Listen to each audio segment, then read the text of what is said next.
To ஷேஷாயினி. இன்னைக்கு நம்ம எடுத்திருக்க சின்ன வேர்டு என்னன்னு பார்த்தீங்கன்னா கர். இந்த கர் வச்சு பலவித சென்டென்சஸ் மேக் பண்ண போறோம். தமிழ் வச்சு ஹிந்தி கற்றுக் கொடுக்க நான் ரெடி, கற்றுக்க நீங்க ரெடியா? सिखाने के लिए मैं तैयार हूँ, सीखने के लिए आप तैयार हैं क्या? வீடியோக்குள்ள போகிறதுக்கு முன்னாடி என்னோட சேனலை இப்போ தான் ஃபர்ஸ்ட் டைம் பார்க்குறீங்கன்னா கண்டிப்பாக லைக் பண்ணி சப்ஸ்கிரைப் பண்ணிக்கோங்க, ப்ளஸ் பெல் ஐக்கானையும் கிளிக் பண்ணிக்கோங்க. அப்போ தான் நம்மளோட சேனலில் ஸ்போக்கன் ஹிந்தி ரிலேட்டடாக போடுற எல்லா வீடியோஸும் உங்களுக்கு மிஸ் பண்ணாமல் நோட்டிஃபிகேஷன்ஸில் வரும். Let's get into the video.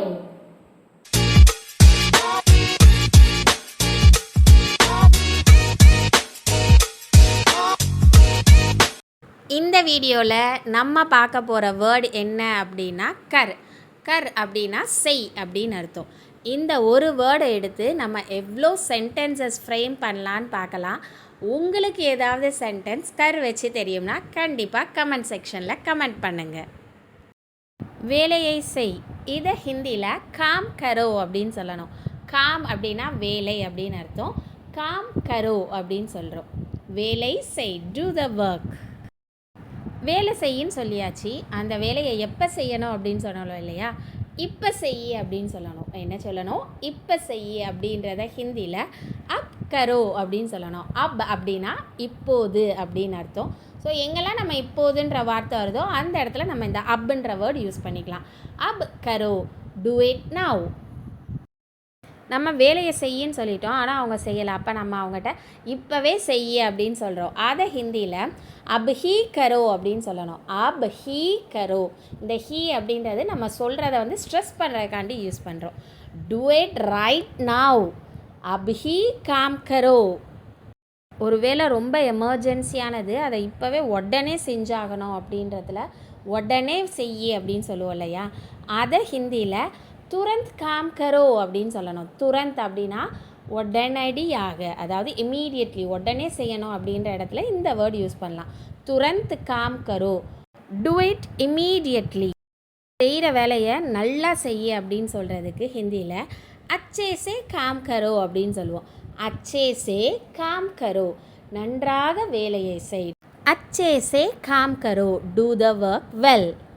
இப்போ உங்களுக்கான ஒரு கேள்வி. ஏதோ ஒரு இதை செய்யாத, அந்த இது பண்ணக்கூடாது அப்படின்னு சொல்கிறதுக்கு நம்ம ஹிந்தியில் யூஸ் பண்ணுற வேர்டு என்னது? அதை கமெண்ட்டில் டைப் பண்ணுங்கள். உங்களுக்கு ஸ்போக்கன் ஹிந்தி தேவைப்படுது அப்படின்னு நினச்சிங்கன்னா இந்த மெயில் ஐடிக்கு காண்டாக்ட் பண்ணுங்கள். நம்ம அடல்ட்ஸ்க்கு மட்டும் இல்லை, கிட்ஸுக்கும் எடுத்துக்கிட்டு இருக்கோம். வேணுன்றவங்க கண்டிப்பாக அவைல் பண்ணிக்கோங்க. நெக்ஸ்ட் நம்ம பார்க்குற வேர்டு என்ன அப்படின்னு பார்த்தீங்கன்னா செய்யாதே அப்படின்றத ஹிந்தியில் எப்படி சொல்கிறது அப்படின்னு பார்க்க போகிறோம். மத் கரோ, மத் கரோ. இந்த மத் அப்படின்ற வேர்டு வந்து ஏதோ ஒரு இதை வந்து செய்யக்கூடாது அப்படின்றக்காண்டி நம்ம யூஸ் பண்ணுற வேர்டு. இதை கமெண்ட்டில் நீங்கள் நிறையா பேர் கரெக்டாக டைப் பண்ணியிருக்கீங்க. மத் கரோ, டோன்ட் டூ. ஏதோ ஒரு விஷயத்தை இப்படி செய்யாத இல்லை அப்படி செய்யாத அப்படின்னு சொல்லுவோம் இல்லையா? அதை ஹிந்தியில் ஐசா மத் கரோ அப்படின்னு சொல்லணும். ஐசா மத் கரோ அப்படின்னா இப்படி செய்யாதே அப்படின்னு அர்த்தம். Don't do like this. சுத்தம் செய், அதாவது க்ளீன் இட் அப்படின்னு சொல்லுவோம் இல்லையா? இது ஹிந்தியில் சாஃப் கரோ அப்படின்னு சொல்லணும். சாஃப் அப்படின்னா க்ளீன், சுத்தம் அப்படின்றதுக்கு நம்ம யூஸ் பண்ணுற ஒரு ஹிந்தி வேர்ட். சாஃப் கரோ அப்படின்னா க்ளீன் இட் அப்படின்னு அர்த்தம். சுத்தம் செய்ன்னு சொல்லியாச்சு. இப்போ ரொம்ப ஸ்பெசிஃபிக்காக, ரொம்ப பர்டிகுலராக தரையை சுத்தம் செய் அப்படின்னு சொல்கிறதுக்கு ஹிந்தியில் ஃபர்ஷ் சாஃப் கரோ அப்படின்னு சொல்லணும். ஃபர்ஷ் சாஃப் கரோ அப்படின்னு சொன்னால், ஃபர்ஷ் அப்படின்னா தரை இல்லைனா ஃப்ளோர் அப்படின்றதுக்கு யூஸ் பண்ணலாம். இந்த ஃப்ளோர்ன்றதுக்கு இன்னொரு வேர்டும் இருக்குது. அது என்னன்னு பார்த்தீங்கன்னா ஜமீன். ஜமீன் சாஃப் கரோ அப்படின்னும் சொல்லலாம். Clean the floor. பாத்திரங்களை சுத்தம் செய் அப்படின்னு சொல்லணும் அப்படின்னா ஹிந்தியில் பர்த்தன் சாஃப் கரோ அப்படின்னு சொல்லணும். பர்த்தன் சாஃப் கரோ. பர்த்தன் அப்படின்னா நம்ம வெசல்ஸ், அதாவது பாத்திரங்கள்னு சொல்கிறோம் இல்லையா? அதுக்கு யூஸ் பண்ணுற ஹிந்தி வேர்டு தான் பர்த்தன். பர்த்தன் சாஃப் கரோ, பாத்திரங்களை சுத்தம் செய். க்ளீன் த டிஷ்ஷஸ். திருமணம் செஞ்சிக்கோ அப்படின்னு சொல்லுவோம் இல்லையா? கல்யாணம் பண்ணிக்கோ அப்படின்னு சொல்கிறதுக்கு ஹிந்தியில் ஷாதி கர்லோ அப்படின்னு சொல்லலாம், இல்லை ஷாதி கரோ அப்படின்னு சொல்லலாம். ரெண்டுமே கரெக்டு தான். ஷாதி அப்படின்னா திருமணம்ன்றதுக்கு நம்ம யூஸ் பண்ணுற ஹிந்தி வேர்ட். ஷாதி கரோ, டூ மேரேஜ். ஒரு விஷயத்தை தொடங்கு அப்படின்னு சொல்லுவோம் இல்லையா? அதுக்கு ஹிந்தியில் ஷுரு கரோ அப்படின்னு சொல்லுவோம். ஷுரு அப்படின்னா ஸ்டார்ட் அப்படின்றதுக்குரிய ஒரு ஹிந்தி வேர்ட். ஷுரு கரோ அப்படின்னா ஆரம்பிங்க அப்படின்னு அர்த்தம். Start it. இப்போ நம்ம பார்க்க போகிற வேர்டு வந்து என்ன அப்படின்னு பார்த்தீங்கன்னா நிறுத்து, ஸ்டாப் அப்படின்னு சொல்லணும். அப்படின்னா நம்ம என்ன வேர்டு யூஸ் பண்ணலாம்? பந்த் கரோ அப்படின்னு சொல்லலாம். ஒருத்தவங்க நம்மளை திட்டிக்கிட்டே இருக்காங்க, அவங்கள போதும் நிப்பாட்டுங்க, என்னை திட்டினது போதும் அப்படின்னு சொல்லணும்னு நினச்சோம்னா நம்ம ஹிந்தியில் பந்த் கரோ அப்படின்னு சொல்லலாம், ஸ்டாப். இந்த வேர்டுக்கு இன்னொரு மீனிங்கும் இருக்குது. அதாவது க்ளோஸ், ஏதாவது ஒரு இதை க்ளோஸ் பண்ணு அப்படின்னு சொல்கிறதுக்கும் இந்த வேர்டு யூஸ் பண்ணலாம். பந்த் கரோ, க்ளோஸ். ஜன்னலை மூடு அப்படின்னு சொல்கிறதுக்கு ஹிந்தியில் கிடுக்கி பந்த் கரோ அப்படின்னு சொல்லுவோம். கிடுக்கி பந்த் கரோ.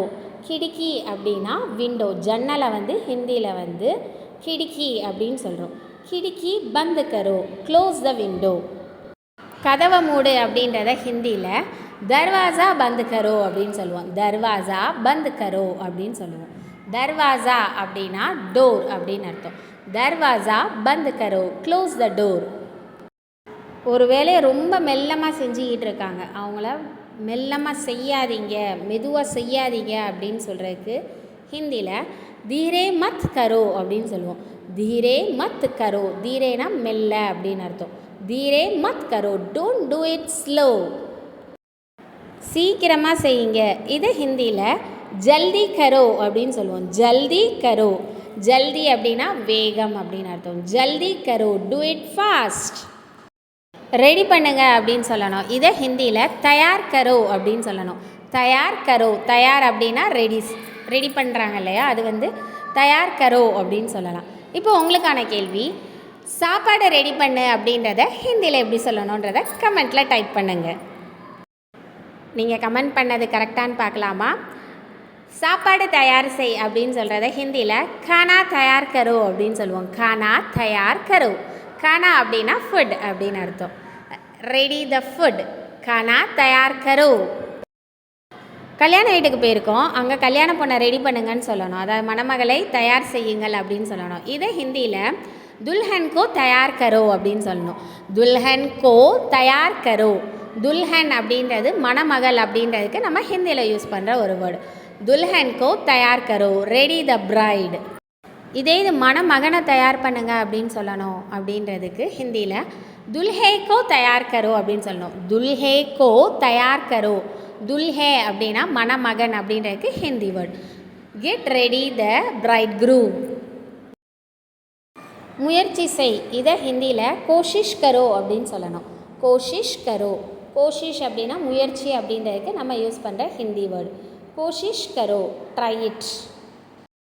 ஒரு தடவை முயற்சி பண்ணியும் அந்த வேலை நடக்கல, அப்போ அவங்ககிட்ட நம்ம சொல்லுவோம் இல்லையா, மறுபடியும் முயற்சி பண்ணுங்கள், கண்டிப்பாக நடக்கும். அந்த மறுபடியும் முயற்சி செய்யுங்க அப்படின்றதுக்கு தான் ஹிந்தி வேர்ட் பார்க்க போகிறோம். துபாரா கோஷிஷ் கரோ. துபாரா அப்படின்னா மறுபடியும் அப்படின்னு அர்த்தம், ரெண்டாவது தடவை அப்படின்னு சொல்கிறது. துபாரா கோஷிஷ் கரோ, ட்ரை இட் அகெயின். ரொம்ப இன்ட்ரெஸ்டிங்காக இருந்துச்சு இல்லைங்க. ஒரு வேர்ட் வச்சு நம்ம நிறையா சென்டென்சஸ் பார்த்தாச்சு.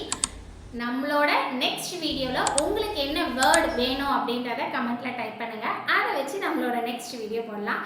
Until then, ஹிந்தி பேசுங்க, என்ஜாய் பண்ணுங்கள்.